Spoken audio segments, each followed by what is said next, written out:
ਅਸੀਂ ਚੱਲਦੇ ਹਾਂ ਜੀ ਹਰਬੇਰੀਅਮ ਸੈਕਸ਼ਨ ਦੇ ਵਿੱਚ ਕੀ ਸਾਨੂੰ ਹੋਰ ਕੀ ਦੇਖਣ ਨੂੰ ਮਿਲੂਗਾ, ਇੰਟਰਸਟਿੰਗ ਕੀ ਹੈ ਸਾਡੇ ਲਈ। ਇਹ ਹੈ ਜੀ herbarium. Welcome to herbarium department of botany. Herbarium ਜੋ ਅਸੀਂ ਸ਼ਬਦ ਪੜ੍ਹਿਆ ਸੀ, ਸੁਣਿਆ ਸੀ, ਪਰ ਅਸੀਂ ਹੁਣ ਉਹਦੇ ਬਾਰੇ ਡਿਟੇਲ ਦੇ ਵਿੱਚ ਵੀ ਪੁੱਛਾਂਗੇ। ਜਿੰਨਾ ਵੀ ਅਸੀਂ ਇੱਥੇ ਦੇਖਿਆ ਉਹ ਨਵਾਂ ਹੀ ਪਿਟਾਰਾ ਨਿਕਲਿਆ। ਸੋ ਹਰਬੇਰੀਅਮ ਦੇ ਵਿੱਚ ਸਰ ਕੀ ਹੈ ਇਹਦੇ ਵਿੱਚ? ਹਰਬੇਰੀਅਮ ਸ਼ਾਇਦ ਜਦੋਂ ਤੋਂ ਤੁਸੀਂ 5ਵੀਂ 6ਵੀਂ ਕਲਾਸ 'ਚ ਹੁੰਦੇ ਹੋ ਨਾ, ਅਤੇ ਤੁਹਾਡੀ ਟੀਚਰ ਕਹਿੰਦੀ ਹੈ ਵੀ ਪੱਤਿਆਂ ਨੂੰ ਆਪਣੀ ਸਕ੍ਰੈਪ ਬੁੱਕ ਦੇ ਵਿੱਚ ਪੇਸਟ ਕਰਕੇ ਤੁਸੀਂ ਲੈ ਕੇ ਆਉਣਾ। ਬੇਸਿਕਲੀ ਹਰਬੇਰੀਅਮ ਹੀ ਤਿਆਰ ਕਰ ਰਹੇ ਹਾਂ ਅਸੀਂ, ਲੇਕਿਨ ਸਾਨੂੰ ਪਤਾ ਨਹੀਂ ਹੈ।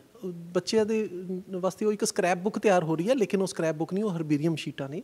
ਹੁਣ ਉਹ ਹਰਬੇਰੀਅਮ ਸ਼ੀਟਾਂ ਉਦੋਂ ਤਾਂ ਅਸੀਂ ਸਿਰਫ ਪੱਤਿਆਂ ਨੂੰ ਕਰਦੇ ਹਾਂ, ਲੇਕਿਨ ਅਸੀਂ ਹਰਬੇਰੀਅਮ ਸ਼ੀਟ ਤਿਆਰ ਕਿਵੇਂ ਕਰਦੇ ਹਾਂ ਮੈਂ ਉਹਦੇ ਬਾਰੇ ਤੁਹਾਨੂੰ ਦੱਸਾਂਗਾ। ਜਿਵੇਂ ਅਸੀਂ ਫੀਲਡ 'ਚ ਜਾਂਦੇ ਹਾਂ, ਜਿਵੇਂ ਤੁਹਾਨੂੰ ਬੱਚਿਆਂ ਨੇ ਦੱਸਿਆ ਵੀ ਹੈ ਕਿ ਵੀ ਅਸੀਂ ਅਲੱਗ-ਅਲੱਗ ਜਗ੍ਹਾ 'ਤੇ ਜਾਂਦੇ ਹਾਂ, ਉੱਥੋਂ ਦੀ ਜਿਹੜੇ ਪੌਦੇ ਨਵੇਂ ਦਿਖਦੇ ਨੇ ਉਹਨਾਂ ਨੂੰ ਅਸੀਂ ਕਲੈਕਟ ਕਰਦੇ ਹਾਂ।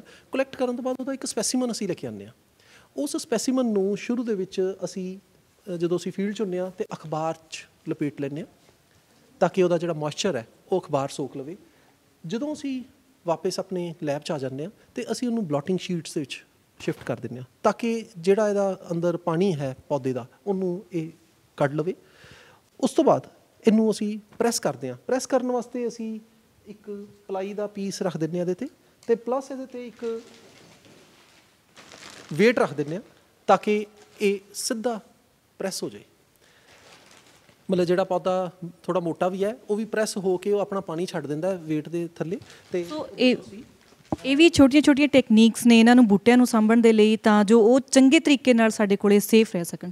ਹੁਣ ਜਦੋਂ ਇਹ ਪੌਦਾ ਸੁੱਕ ਗਿਆ, ਇਹ ਜਿਵੇਂ ਹੁਣ ਮੈਂ ਤੁਹਾਨੂੰ ਇਹ ਦਿਖਾ ਰਿਹਾ, ਇਹ ਇੱਕ ਪੌਦਾ ਹੈ, ਇਹ ਬਿਲਕੁਲ ਹੁਣ ਸੁੱਕ ਗਿਆ। ਇਹ ਦੇਖੋ ਬਿਲਕੁਲ ਫਲੈਟ ਹੋ ਗਿਆ। ਹੁਣ ਇਹ ਫਲੈਟ ਹੋਣ ਤੋਂ ਬਾਅਦ ਅਸੀਂ ਇਹਦੀ ਆਈਡੈਂਟੀਫਿਕੇਸ਼ਨ ਕਰਨੀ ਹੈ, ਔਥੈਂਟਿਕ ਆਈਡੈਂਟੀਫਿਕੇਸ਼ਨ, ਤਾਂ ਕਿ ਇਹ ਇੰਟਰਨੈਸ਼ਨਲ ਲੈਵਲ ਦੇ ਉੱਤੇ ਵੀ ਕੋਈ ਇਹਨੂੰ ਇਹ ਨਾ ਕਹੇ ਕਿ ਇਹ ਗਲਤ ਨਾਮ ਹੈ।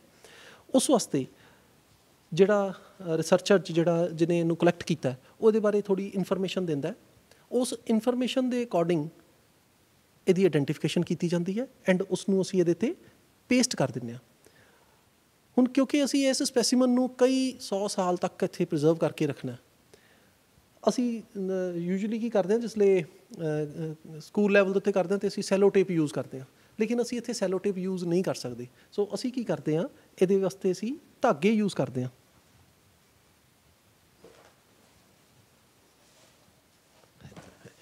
ਇਹ ਸ਼ਾਇਦ ਤੁਸੀਂ ਦੇਖ ਰਹੇ ਹੋਵੋਗੇ, ਇਹਦੇ 'ਚ ਪਿੱਛੇ ਧਾਗੇ ਨਾਲ ਗੰਢਾਂ ਮਾਰੀਆਂ ਹੋਈਆਂ।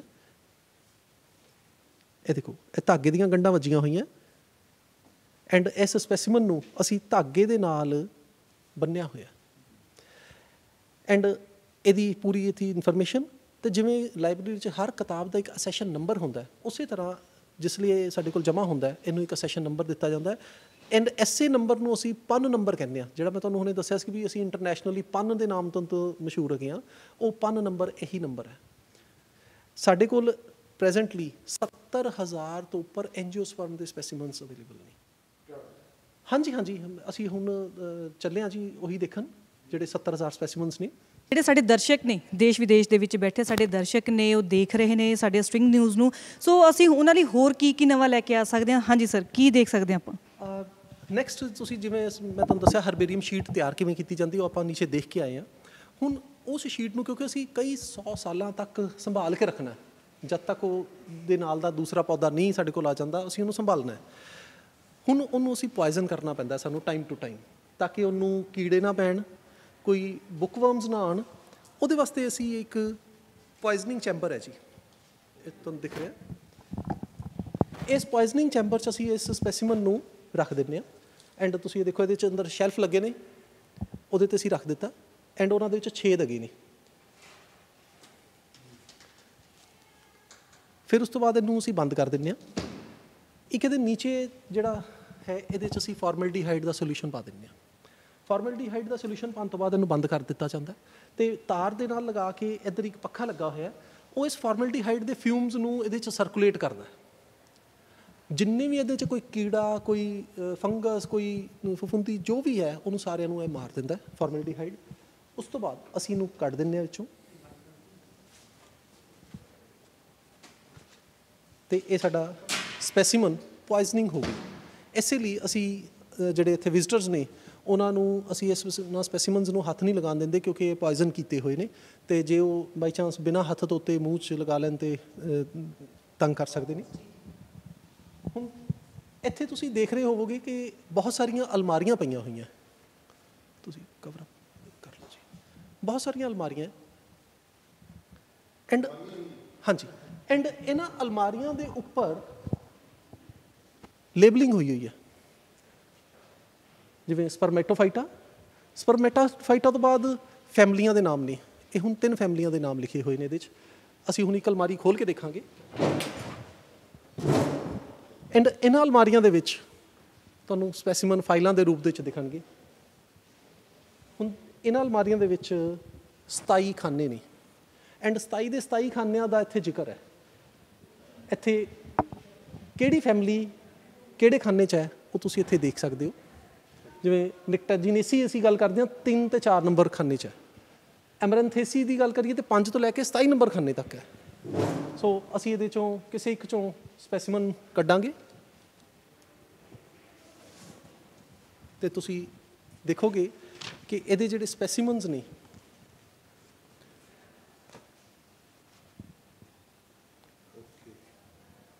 1969 ਦਾ ਸਪੈਸੀਮਨ ਹੈ ਜੀ ਇਹ ਜਿਹੜਾ ਮੈਂ ਕੱਢਿਆ।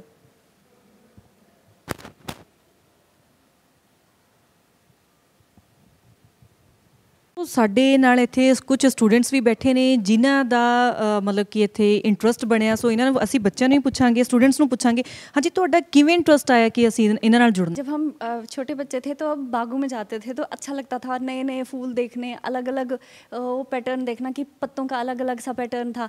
तो थोड़ा थोड़ा इंटरेस्ट स्टार्टिंग से ही बना। जब +2 में गए तो मेडिकल लेना शुरू कर दिया, तो प्लांट के साथ ज़्यादा नेचर को देखना शुरू कर दिया कि नेचर में क्या क्या है, हम जो पढ़ रहे हैं वो रियल में भी है, वो चीज़ें ऑब्जर्व करनी शुरू हो गई। फिर हमारा इंटरेस्ट धीरे धीरे जाके रिसर्च की तरफ जाना शुरू हो गया। फिर हमने बहुत सारी चीज़ों पे ना रिसर्च करना शुरू कर दिया। जैसे मैंने पॉलिनेशन पे भी काम किया है, पॉलिनेटर्स पे कि कैसे पॉलिनेटर्स आते हैं, वो नेक्टर कैसे कलेक्ट करते हैं, फूल कैसे ट्रांसफ़र होते हैं फ्रूट में, फ्रूट कैसे सीड बनाता है। फिर धीरे धीरे करके हमने रिसर्च का फील्ड चुना, PhD में आ गए। और PhD में जब हमारा काम है पूरा एक्सटेंसिव सर्वे करते हैं हम हर अलग अलग जगहों पे जाते हैं, पूरा नॉर्थ वेस्ट घूमते हैं, हायर ऑल्टीट्यूड से लेके लोअर ऑल्टीट्यूड से लेके पूरा हायर ऑल्टीट्यूड तक जाते हैं। तो हमें अलग अलग वैरायटीज़ के प्लांट्स मिलते हैं, सारे प्लांट्स देखते हैं, हम कलेक्ट करते हैं, उनको यहाँ पे ले आते हैं, प्रिजर्व करते हैं। हमें बहुत अच्छा लगता है जब हम डायरेक्ट कॉन्टैक्ट पे जाते हैं नेचर के साथ, तो हमें लगता है कि नहीं, हमें नेचर के साथ ज़्यादा क्लोज जाना चाहिए और नेचर को जिस हद तक चाहिए उस हद तक प्रोटेक्ट करना चाहिए हमें। क्योंकि हम अगर नेचर को प्रोटेक्ट नहीं करेंगे तो कल हमारे लिए नेचर नहीं सूटेबल रहेगा। हम अपने आप के लिए ही वो धोखा कर रहे हैं, हम फ्यूचर के लिए कुछ नहीं छोड़ेंगे पीछे। हमें नेचर को प्रोटेक्ट करना चाहिए। नई नई वैरायटीज़ जो है, नई नई जो प्लांट्स है वो सामने आना चाहिए, उनकी फ़ोटोग्राफी करते हैं, उनके सैम्पल्स दिखाते हैं, नए नए रिसर्च आर्टिकल्स निकालते हैं। उससे क्या होता है कि हमें खुद की नॉलेज तो बढ़ती है, हम अपनी नॉलेज किसी और के साथ भी शेयर कर लेते हैं। हाँ जी, जैसे फॉसिल पे भी हमारे स्ट्रीम के काफ़ी काम करते हैं, पर मेरी जो स्पेशलाइजेशन है वो एल्गी में है। तो जैसे फील्ड्स में हम स्प्रे करते हैं जो पेस्टिसाइड्स वगैरह का या हर्बिसाइड्स का, तो वहाँ पर जो एल्गी ग्रो कर रही होती है उस पर वो पेस्टिसाइड्स का क्या फ़र्क पड़ता है। तो बेसिकली हम क्या करना चाहते हैं कि जो एल्गी है वो उसे टॉलरेंट कर रही है, उससे बच रही है, तो उसमें से हम कुछ ऐसा जीन या कुछ ऐसा प्रोडक्ट निकाल के हम प्लांट्स में डालें ताकि वो जो स्प्रे हो रहे हैं, पहली बात तो वो स्प्रे करना ही गलत है, अगर वो स्प्रे हो रहे हैं तो उसे हम बचा सकें, प्लांट को भी उससे बचा सकें। इसलिए वो मेरी जो टॉपिक है वो रिसर्च का मेरा वो टॉपिक है। तो स्पैशल ਜਿਹੜਾ ਸਾਡੇ ਦਿਮਾਗ ਦੇ ਵਿੱਚ ਆਉਂਦਾ ਹੈ ਕਿ ਐਲਗੀ ਮਤਲਬ ਕਾਈ ਹੈ। ਜਿੰਨੇ ਵੀ ਸਾਡੇ ਫਾਰਮਰਸ ਨੇ, ਜਿੰਨੇ ਸਾਡੇ ਕਿਸਾਨ ਭਰਾ ਨੇ, ਖੇਤੀ ਕਰਦੇ ਨੇ, ਸਰ ਅਸੀਂ ਉਹਨਾਂ ਬਾਰੇ ਵੀ ਪੁੱਛਣਾ ਚਾਹੁੰਦੇ ਹਾਂ ਕਿ ਜਿਹੜੇ ਸਾਡੇ ਖੇਤਾਂ ਦੇ ਵਿੱਚ ਐਲਗੀ ਹੁੰਦੀ ਹੈ, ਕਾਈ ਹੁੰਦੀ ਹੈ, ਕਿ ਉਹ ਸਾਡੇ ਫਸਲਾਂ ਵਾਸਤੇ ਨੁਕਸਾਨਦੇਹ ਹੈ ਕਿ ਜਾਂ ਫਿਰ ਸਾਡੇ ਇੰਪੋਰਟੈਂਸ ਕੀ ਹੈ ਉਹਨਾਂ ਦੀ? नहीं, नुकसानदायक नहीं है, बहुत फ़ायदेमंद है। वो नाइट्रोजन फिक्स करती है, सॉइल फर्टिलिटी को इंक्रीज़ करती है।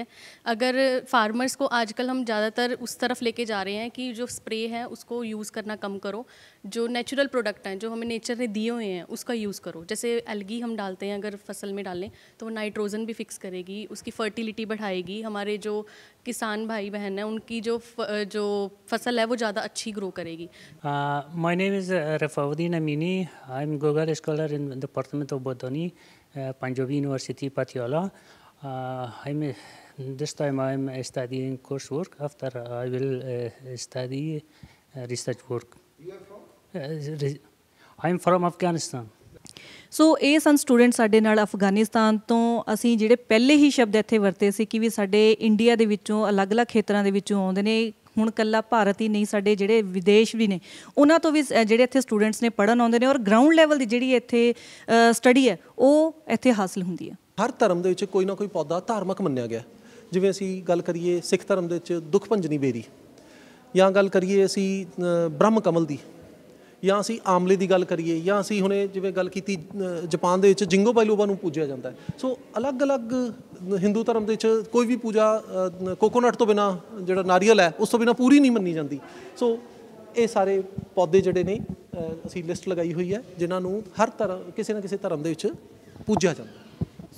ਇਹ ਇੱਕ ਫੋਟੋ ਲੱਗੀ ਹੈ ਇਹਦੇ 'ਚ, ਦ ਗ੍ਰੇਟ ਬਨੀਅਨ ਟਰੀ, ਜਿਹਨੂੰ ਕਹਿੰਦੇ ਨੇ ਕਿ ਵੀ ਐਂਡਲੈਸਲੀ ਗਰੋਇੰਗ ਪਲਾਂਟ।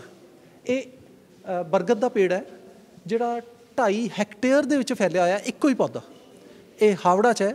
ਹਾਵੜਾ ਇਸ ਗਾਰਡਨ ਦੇ ਜਿਹੜੇ ਡਾਇਰੈਕਟਰ ਸੀ ਉਹ ਇਸ ਡਿਪਾਰਟਮੈਂਟ ਦੇ ਸਟੂਡੈਂਟ ਰਹੇ ਨੇ, ਐਲੂਮਨਸ ਨੇ। ਉਹ ਇੱਥੇ ਆਏ ਸੀ ਅਤੇ ਸਾਨੂੰ ਇੱਥੇ ਗਿਫਟ ਕਰਕੇ ਗਏ ਸੀ ਜੀ। ਸੋ ਹਰ ਇੱਕ ਬੂਟੇ ਦਾ, ਹਰ ਇੱਕ ਚੀਜ਼ ਦਾ ਆਪਣੀ ਆਪਣੀ ਵੈਲਿਊ ਹੈ, ਆਪਣੀ ਆਪਣੀ ਇੱਕ ਛਾਪ ਛੱਡੀ ਹੁੰਦੀ ਹੈ ਹਰ ਇੱਕ ਚੀਜ਼ ਨੇ। ਸੋ ਸਾਨੂੰ ਇੱਥੇ ਦੇਖਣ ਨੂੰ ਮਿਲ ਰਿਹਾ ਕਿ ਅਲੱਗ-ਅਲੱਗ ਤਰੀਕੇ ਦੇ ਜਿਹੜੇ ਫਲਾਵਰਸ ਨੇ, ਬੂਟੇ ਨੇ, ਉਹ ਕਿਸ ਤਰੀਕੇ ਨਾਲ ਇੱਥੇ ਰੱਖੇ ਹੋਏ ਨੇ। ਔਰਨਾਮੈਂਟਲ ਪਲਾਂਟਸ, ਇਹ ਬਿਲਕੁਲ ਹੀ ਔਰਨਾਮੈਂਟ ਹੀ ਨੇ ਇੱਕ ਤਰ੍ਹਾਂ ਦੇ, ਜੋ ਕਿ ਬਹੁਤ ਹੀ ਘੱਟ ਦੇਖਣ ਨੂੰ ਮਿਲਦੇ ਨੇ ਅਤੇ ਬਹੁਤ ਹੀ ਵਧੀਆ ਛਾਏ ਹੋਏ ਨੇ। Plants and human welfare, plants and human welfare ਬਹੁਤ ਹੀ ਚੰਗੇ ਨੇ। ਮਤਲਬ ਕਿ ਦੇਖਣ ਦੇ ਵਿੱਚ ਜਿੰਨੇ ਹੀ ਖੂਬਸੂਰਤ ਲੱਗਦੇ ਨੇ ਉਨੇ ਹੀ ਜਿਹੜੀ ਫੋਟੋ ਗੈਲਰੀ ਬਣੀ ਹੋਈ ਹੈ ਉਹਦੇ ਵਿੱਚ ਵੀ ਬਹੁਤ ਸੋਹਣੇ ਲੱਗ ਰਹੇ ਨੇ। ਫੋਟੋ ਗੈਲਰੀ ਅਸੀਂ ਸੈਕਸ਼ਨ ਦੇ ਵਿੱਚ ਪਹੁੰਚੇ ਸੀ ਔਰ ਕੁਝ ਸਕੂਲਾਂ ਦੇ ਬੱਚੇ ਇੱਥੇ ਆਏ ਹੋਏ ਨੇ ਅਤੇ ਉਹਨਾਂ ਨੂੰ ਪੁੱਛਦੇ ਹਾਂ ਕਿ ਕਿਹੜੇ ਸਕੂਲ ਦੇ ਵਿੱਚੋਂ ਆਏ ਨੇ ਅਤੇ ਕੀ ਕੀ ਦੇਖਿਆ ਇਹਨਾਂ ਨੇ। ਹਾਂਜੀ ਬੇਟਾ, ਕੀ ਨਾਮ ਹੈ ਤੁਹਾਡਾ? ਮਾਈ ਨੇਮ ਇਜ਼ ਸਾਕਸ਼ੀ ਚੌਹਾਨ। ਸਾਕਸ਼ੀ, ਤੁਸੀਂ ਕਿਹੜਾ ਸਕੂਲ ਹੈ ਤੁਹਾਡਾ? ਮਾਈ school name is vice public school Handiaya. Okay, ਅਤੇ ਤੁਸੀਂ ਅੱਜ ਇੱਥੇ ਆਏ ਹੋ ਅਤੇ ਕੀ ਕੀ ਦੇਖਿਆ ਤੁਸੀਂ? ਅਸੀਂ ਇੱਥੇ ਡਿਫਰੈਂਟ ਟਾਈਪਸ ਦੇ ਪਲਾਂਟਸ ਦੇਖੇ ਨੇ, ਫਲਾਵਰਸ ਦੇਖੇ ਨੇ, ਉਹਨਾਂ ਬਾਰੇ ਜਾਣਕਾਰੀ ਲਿੱਤੀ ਹੈ, ਕਿਵੇਂ ਗਰੋ ਹੁੰਦੇ ਨੇ ਅਤੇ ਕਿੰਨਾ ਨੇ ਉਹਨਾਂ ਨੂੰ ਪਲਾਂਟ ਕੀਤਾ ਸੀ ਅਤੇ ਕਿਹੜੀ ਕੰਟਰੀ ਦੇ ਵਿੱਚ ਉਹ ਪਾਏ ਜਾਂਦੇ ਨੇ। ਸੋ ਸਿੱਖਣ ਨੂੰ ਵੀ ਤੁਹਾਨੂੰ ਕੁਛ ਮਿਲਿਆ ਇੱਥੇ? ਯੈਸ, ਅਸੀਂ ਉਹਨਾਂ ਬਾਰੇ ਸਿੱਖਿਆ, ਉਹਨਾਂ ਦੀ ਕੁਆਲਿਟੀਜ਼ ਨਾਲ ਕਿਵੇਂ ਗਰੋ ਹੁੰਦੇ ਨੇ, ਉਹਨਾਂ ਦੇ ਡਿਫਰੈਂਟ ਕਾਈਂਡਸ। ਸੋ ਜਿਹੜੇ ਬਾਕੀ ਤੁਹਾਡੇ ਨਾਲ ਦੇ ਸਕੂਲ ਗੋਇੰਗ ਬੱਚੇ ਨੇ ਉਹਨਾਂ ਨੂੰ ਤੁਸੀਂ ਕੀ ਮੈਸੇਜ ਦੇਣਾ ਚਾਹੋਗੇ ਕਿ ਇੱਥੇ ਤੁਸੀਂ ਆਓ ਅਤੇ ਇਹਨੇ ਕੁਛ ਨਾ ਕੁਛ ਸਿੱਖ ਕੇ ਜਾਓ? ਇਹ ਬਹੁਤ ਸਿੱਖਣ ਨੂੰ ਇੱਥੇ ਬਹੁਤ ਕੁਛ ਮਿਲਦਾ ਹੈ, ਤਾਂ ਬੱਚਿਆਂ ਨੂੰ ਆ ਕੇ ਦੇਖਣਾ ਚਾਹੀਦਾ ਹੈ।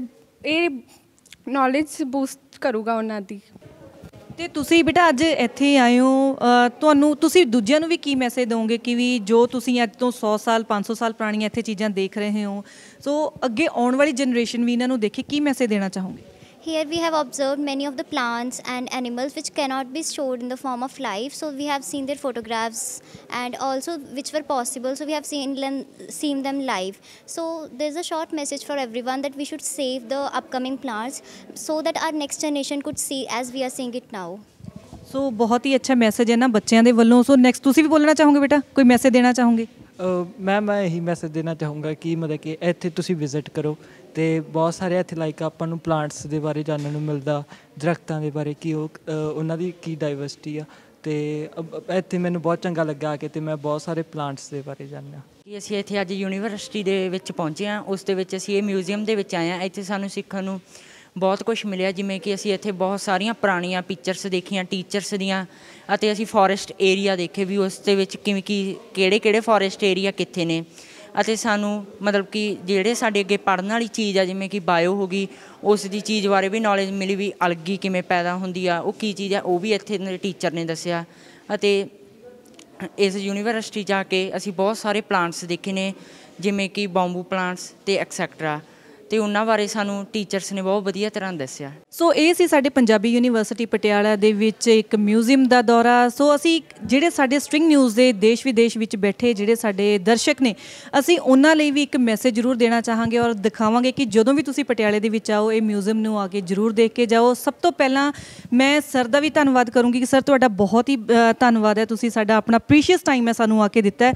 ਸੋ ਇੱਕ ਚੀਜ਼ ਜਿਹੜੇ ਸਾਡੇ ਦਰਸ਼ਕ ਸਾਡੇ ਦੇਖ ਰਹੇ ਨੇ, ਮੈਂ ਉਹਨਾਂ ਵਾਸਤੇ ਪੁੱਛੂੰਗੀ ਕਿ ਇੱਥੇ ਆਉਣ ਦੇ ਲਈ ਕੋਈ ਪੈਸਾ ਹੈ, ਕੋਈ ਕਿਸੇ ਦੀ ਕਾਊਂਟਰ ਟਿਕਟ ਵਗੈਰਾ ਜਿਵੇਂ ਲੱਗਦੀ ਹੈ, ਜਾਂ ਫਿਰ ਬੱਚੇ ਕਿਵੇਂ ਆ ਕੇ ਦੇਖ ਸਕਦੇ ਨੇ ਇੱਥੇ? ਸਭ ਤੋਂ ਪਹਿਲੀ ਗੱਲ ਤਾਂ ਇਹ ਹੈ ਕਿ ਇਹ ਜਿਹੜਾ ਹਰਬੇਰੀਅਮ ਮਿਊਜ਼ੀਅਮ ਤੇ ਫੋਟੋ ਗੈਲਰੀ ਹੈ ਇਹ ਫ੍ਰੀ ਹੈ। ਤੁਸੀਂ ਕੁਛ ਨਹੀਂ ਪੇ ਕਰਨਾ।